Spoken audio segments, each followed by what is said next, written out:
Gracias amigos y amigas por continuar con su espacio Detalle Semanal. Y como les habíamos anunciado, en el día de hoy tenemos un plato fuerte. Estaremos toda esta entrevista central conversando con el profesor Adriano de la Cruz, presidente del Colegio Dominicano de Periodistas. Y vuelvo y repito, un plato fuerte. Señores, porque ¿cuántas veces? Yo al profesor Adriano solo lo vi en algunos medios, por lo menos sentado en entrevista, mientras estaba en el proceso de la campaña. Muy buenas tardes, profesor, y bienvenido. Gracias, Johanna, por invitarme. De que los trabajos lo tienen alejado de los medios. Pero es que son tantas las cosas.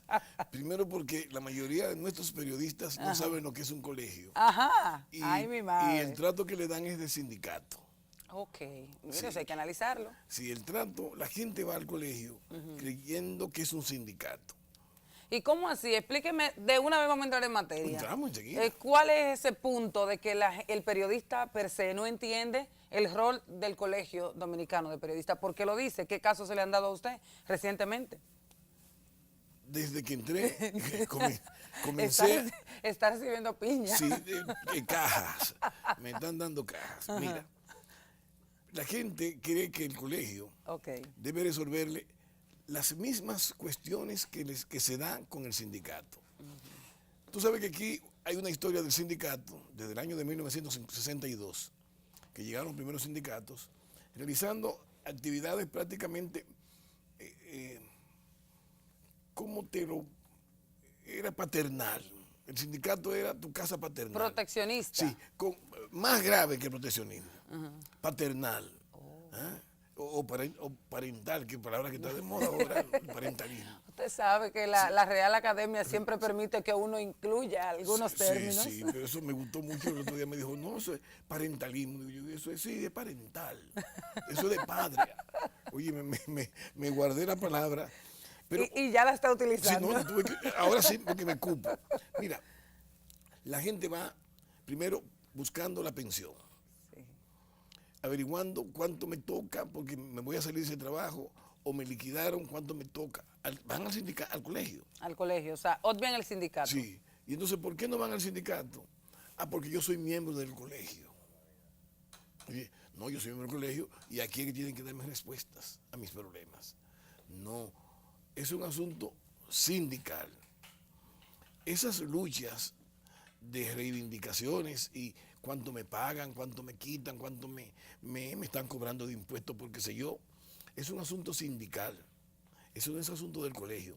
El colegio construye una filosofía, sus dirigentes construyen una filosofía para que los miembros del colegio crezcan, se desarrollen intelectualmente, alcancen niveles académicos que desborden la propia preparación que le suministra la universidad. El colegio es una alma mater que tiene vocaciones mucho más grandes que la de una universidad. Está como para suplir estudios especializados. O sea, Estudios especializados. Hay nuevos temas. Desde que el periodismo comenzó con vida en el año 62, ya van como 5 periodismos distintos. Y a propósito de eso, debemos rendirle un homenaje de reconocimiento a Tom Wolfe, el padre del nuevo periodismo. entonces, murió el día 15. Descríbame esos 5. Sí, ahí voy. Exacto. Es que, espérate, que me he metido en 5 temas rápido de una vez. Rápidamente. Contigo no se puede jugar. Primero, ¿qué ha pasado? Hubo una época en que el periodismo era simple redacción de información y entrega de información. Pasa un proceso, se torna compleja la sociedad, la revolución de abril te obliga a que el periodista tiene que ser más analista, porque fue una sorpresa, los acontecimientos de abril del 65 fue una sorpresa para todo periodista. No habían las condiciones para uno poder predecir la ocurrencia de un acontecimiento de esa envergadura. Es un segundo periodismo, el periodismo de análisis. Pero ese periodismo de análisis te va a dar a luz un nuevo periodismo. Tenemos el de entrega de información común y corriente. Sí, es la primera etapa. Es una lástima que yo tendría que hablar con una muchacha que tenga más años que tú, porque aunque tú tienes la inteligencia, pero recuerde abarca toda la que inteligencia. antes de iniciar comentábamos fuera de cámara que hay una condición que si fuese por eso, pues nadie podría tener la inteligencia óptima, Sí, que porque lo que tú no has vivido, el manejo de te tu toca historia. haberlo leído. Sí, el manejo O de la sea, historia. el manejo de la historia. Sí. Entonces ahí uno tiene que tenerlo. Y qué bueno de poder recapitularlo con este periodismo joven, que soy que es el que yo represento. Es el que te- Pero, entonces, era como le decía, tenemos 3 etapas de periodismo, Te lo o estoy sea, contando. 5 etapas, Sí. y ya vamos por 2. Por 2. O sea, la entrega, Sí, que esa es como, ese es como el nacimiento, Sí. el de análisis, que es Sí, que es el que establece... posguerra del Sí, 65. sí, que va mirando cómo las distintas capas sociales Claro. se van juntando, se van chocando, crecen, y entonces uno descubre el comportamiento de la burguesía, el comportamiento de la oligarquía, cómo protegieron sus intereses, cómo generaron un proletario, gente pobres, incapaces de otra cosa que no fuera reclamar a través de los sindicatos. Y los sindicatos le dieron la espalda. 1968-70, Balaguer se crece y se luce y golpea a todo el mundo. Nace un periodismo en 1972, que es el periodismo de investigación. Ahí es donde entra. Sí, Luego, sí, luego de los famosos asesinatos, Sí. donde nunca se encontraban los culpables. Nunca se encontraron. Entonces, por eso nace Sí, el ¿qué se periodismo de oculta? investigación. ¿Qué se oculta en todo esto? ¿Por qué lo ocultan? ¿Por qué ocultar un cadáver? ¿Por qué? Obviamente ahí entra la investigación para buscar los responsables. Pero Responsables que nunca van a salir a la luz porque nadie va a pagar por los hechos. Sí, pero no solamente los cadáveres, las riquezas, no solamente las riquezas, sino la evasión de los capitales hacia islas exóticas. Que tiene mucha explicación a nivel histórico por el tema de la herencia que recoge Balaguer de Trujillo. Y la familia. Y la familia. 800 millones de y dólares todo que se ese fueron. dinero, o sea, obviamente Balaguer viene a ser, como dicen, un paño con pasta luego de la tiranía de Trujillo, pero responde esa expresión es de Villajuana. Ajá. Pero responde a muchísimos intereses. O sea, está ahí, pero responde a muchos intereses, incluso de la familia Trujillo y de parte de los... O sea, para poderse mantener ahí también, en una gran parte, con los empresarios de la época. O sea, tenía que responder, y de ahí es que viene el periodismo de investigación. Para poder descubrir por qué te ocultas. Todo, por qué se ocultan las cosas, por qué ocultarlas. Ya tenemos 3, sí. nos faltan 2. No, tenemos 4. 4. Sí, y entonces viene ahora un periodismo que es una revolución científica y tecnológica. El periodismo digital. Que lo estamos viviendo Sí, actualmente. pero que todo este proceso, fíjate qué rápido vamos, en 50 años hemos cambiado de etapa, pero tan violentamente. Prácticamente cada 10 años tenemos una realidad distinta para asumir el proceso de la información, que es, a grosso modo, la cuestión del periodista. El periodista lo único que debe hacer es informar, pero no una información pura y simple, con toda una carga compleja de cosas, de datos, de detalles, de referencias que se envuelven dentro del paquete informativo. Y en medio de todo esto, nuestros pobres periodistas, perdidos allá, reclamando horas extra, reclamando el vehículo que no sirve, la guagua en que nos llevan, que nos traen. Cuando está lloviendo no nos compran un capote para protegernos. Oye, ¿por dónde andamos? Es decir, tú dices, pero ¿qué ese no es el periodismo que usted tiene que vivir, hermano? Es el del colegio. El Colegio Dominicano de Periodistas es el que te da crecimiento, el que te dice, mire, esto es lo que tiene que estudiar, esto es lo que tiene que conocer. Tú ves como yo lo estoy diciendo, mis compañeros están a tanto de esto y me están ayudando en el proceso de consolidar un colegio, que tú te sientas garantizada de que esa gente te representa y de que esa gente te van a llevar más lejos que lo que las cuestiones concretas e inmediatas te lo pueden proporcionar. Puras y simples. ¿Ah? Entonces, el periodismo de hoy, del colegio, es una cuestión mucho más importante. Y al final, tú tendrás que vivir en el colegio, porque el colegio es tu respuesta para cuando te vayas a enfermar o te vayas a morir. Oye bien, que no es un asunto puramente sindical, sino ahí el colegio te está guardando tus esperanzas. Pero la gente no entiende eso. Entonces, profesor, el colegio es quien te debe ayudar, ¿verdad?, a continuar con una formación más especializada, Sí. que era lo que decíamos, y debe también estar al tanto con lo que necesitan los medios de comunicación y con lo que demanda la población Y suministrarse. y suministrárselo. Pero el periodismo debe responder a eso, o sea, y el periodista debe responder a eso.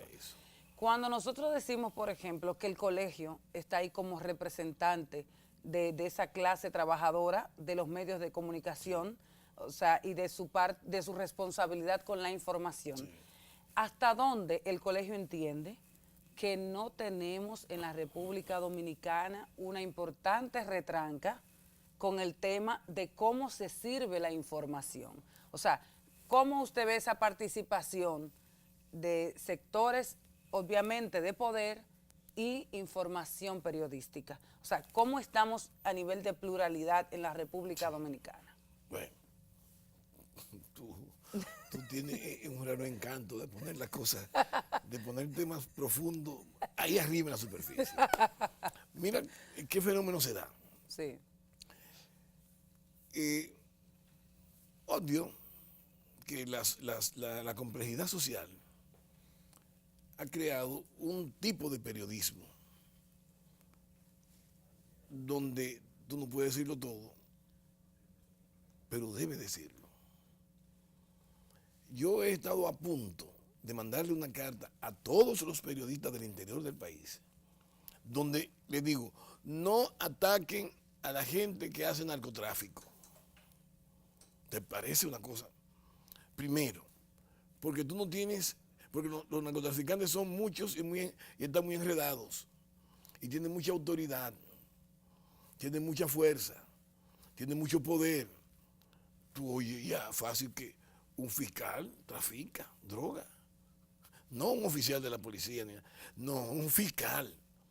El que está para, Sí. para levantar el expediente. Un empresario. Entonces, todos son tus enemigos del periodista.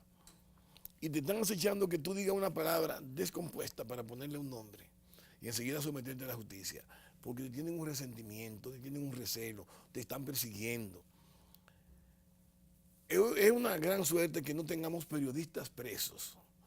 En este país tiene cura preso, militares presos, empresarios presos. Aquí hay de todo, médicos presos. Pero no tenemos periodistas presos. Pero sí tenemos periodistas muertos. Entonces usted entiende que la advertencia es a los periodistas Sí. que Yo, no lo he hecho, pero lo he pensado. Porque yo tengo que proteger a los periodistas, que ellos creen que denunciar a un traficante era como denunciar los malos tratos que nos daba el gobierno de Balaguer. No, no es lo mismo, ¿no? No es lo mismo. Y los periodistas siguen diciendo que están vendiendo droga en tal cosa, en esos pueblos del interior. Y que el fiscal fulano tiene droga. Y que, óyeme, eso es muy grave.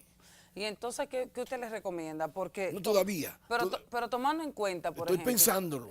Estoy pensándolo. Pero tomando en cuenta, por ejemplo, mire, Santiago es una ciudad muy activa, que genera mucha información y que tiene denuncias a diario. Y si usted quiere verlo, póngase a ver algunos programas de Santiago, Sí, que se ven aquí en todos los cables. Ayer vi uno que atacaba al colegio de periodistas con una cosa feroz. Y usted se pone a verlo y usted dice, pero Santiago es otro país. Porque es verdad que aquí en la ciudad, en los distintos pueblos se dan muchísimas cosas, pero Santiago parece otro país, realmente. Parece otro país y no precisamente por lo que antes se jactaba de decir de organizado, sino yo diría que por el nivel altísimo de delincuencia que tiene y por el nivel de desorden que impera en esa ciudad. Mejor. Y de reclamos de toda índole, pero ahí parece como que ese es otro país. Sí, mejor organizado el desorden. No, eso está terrible. Entonces yo pregunto, como colegio, como presidente del colegio, para salvaguardar incluso a los periodistas, o sea, ¿cuál es esa recomendación? Tengo un tema. El periodista se siente con la responsabilidad de ser veraz, objetivo y sobre todo, responsable de la información. De cubrir fuentes, de no revelar fuentes, y por eso a veces dice ciertas informaciones y todo el mundo dice, ¿de dónde las sacaste? Sí. tiene ese derecho, todavía constitucional. No, no. Pero entonces la pregunta es la siguiente. Nos pueden perseguir, espérate. Exacto. Nos pueden perseguir. Entonces la pregunta es, ¿qué hace un periodista? ¿Qué hacemos los periodistas con ese tema tan neurálgico como la droga, por ejemplo? A la hora de denunciarlo, Sí. ahí está la noticia. Sí. Muy buena noticia, dio el palo. Y después el palo que le dan a él. O sea, que usted prefiere mejor pero que el claro. periodista no se haga eco de eso. Todo el mundo sabe quiénes son los que generan droga, quiénes venden droga, dónde están las drogas. Todo el mundo sabe cuáles son los propósitos del narcotraficante, quién los protege, dónde están. Todo el mundo lo ve, pero basta con que tú veas esas construcciones majestuosas que tú ves a lo largo de todo el camino para Santiago, precisamente. Entonces, dice, bueno, ven acá, yo veo una casa por allá arriba, digo, yo ahí tienen que vivir Tarzan de los monos, o una persona que está huyéndole a qué, porque quien vive ahí arriba tiene que bajar en un helicóptero. ¿Usted preferiría entonces que el periodista no se haga eco de ese tipo de información? Adriano de la Cruz, que Adriano. es padre de familia y que tiene amigos sencillos, humildes, prefiere ver que el periodista no se mete en eso, después Dios te van a matar. Te van a matar y te matan.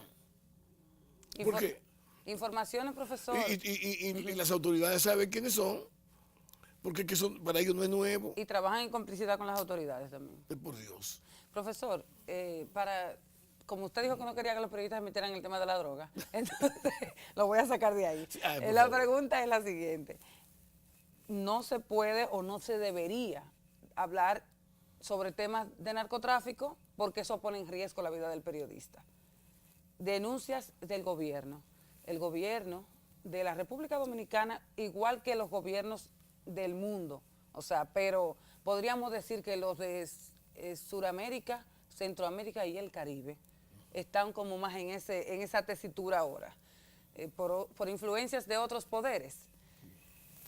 Denuncias constantes, la hacen también los periodistas. Los principales casos los desnudan también en los medios de comunicación. Si los medios de comunicación no los rebuscan, nadie lo sabe. El gobierno también protege muchísimas informaciones. O sea, en cuanto a las informaciones del Estado, informaciones de Estado. Perdón, ¿tú me estás hablando de Brex o yo pensé fuerte de eso? Bueno, parece que usted se fue al tema, pero son muchísimas las informaciones que el Estado cubre, que tiene ahí, y que los periodistas son las que al final dan al traste con ellas. Odebrecht, caso de violación de funcionarios, a menores, o sea, hay esa y cuántos más tiene.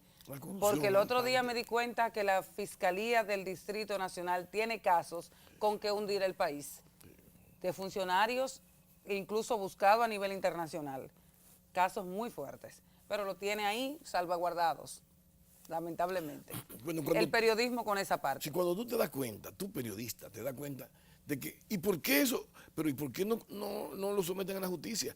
¿Cuál es el papel de la justicia frente a todo este tipo de denuncias? Fíjate que nosotros, los periodistas, debemos cumplir funciones, ética. Cuando tú estudiaste periodismo te dijeron, mire, lo primero es que usted tiene que trabajar para informar.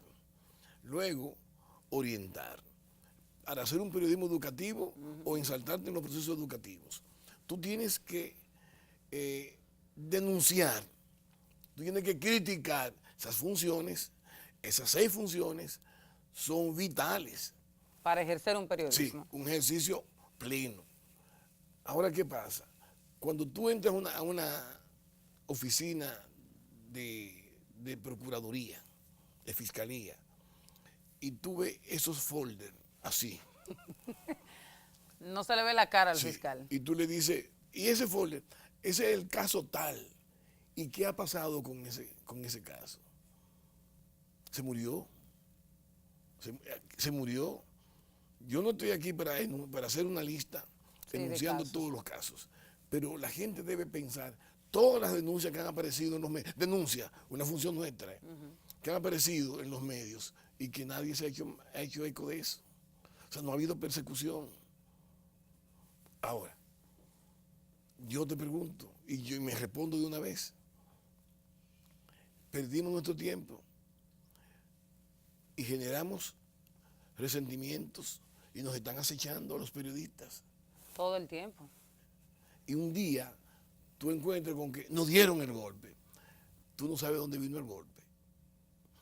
Pero tú sabes que esos expedientes fueron los que movieron sus manos.